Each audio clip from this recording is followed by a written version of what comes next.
Hi guys, இன்றைக்கி ஒரு mini vlog தான் பார்க்க போகிறோம். நம்ம ரித்துக்குட்டி வந்து எல்கேஜி ஜாயின் பண்ணிட்டாங்க. ஸோ அவருக்கு யூனிஃபார்ம் எடுக்க தான் நம்ம வீட்டு பக்கத்தில் இருக்க ஒரு ஷாப்புக்கு போயிருந்தோம். உள்ளே போனதுன்னு ஸ்கூல் நேம் கேட்டாங்க.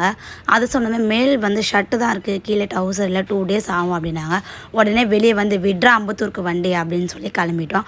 அப்படி நாங்கள் போன இடம் பார்த்திங்கன்னா காவேரி டெக்டைல்ஸ் தான் போயிருந்தோம்.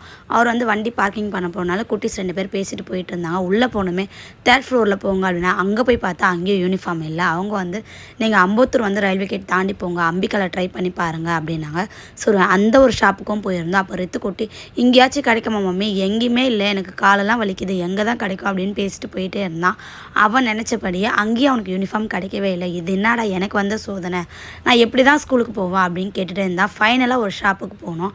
அங்கே தான் அவனோட யூனிஃபார்மே இருந்துச்சு.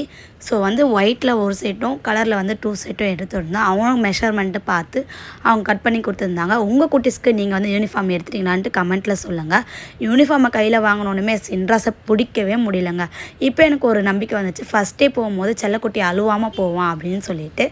நைட்டு வந்து 10 o'clock மேலே ஆனதுனால சரி டின்னர் வெளியவே முடிச்சிடலாம் அப்படின்னு சொல்லிட்டு எங்கள் 4 பேருக்கு பிடிச்ச மாதிரி அவங்களுக்கு பிடிச்ச ஃபுட்டை வந்து நாங்கள் ஆர்டர் பண்ணி ஜாலியாக சாப்பிட்டுட்டோம். ஸோ நெக்ஸ்ட்டு விலாகில் பார்க்கலாம். டாடா பாய்.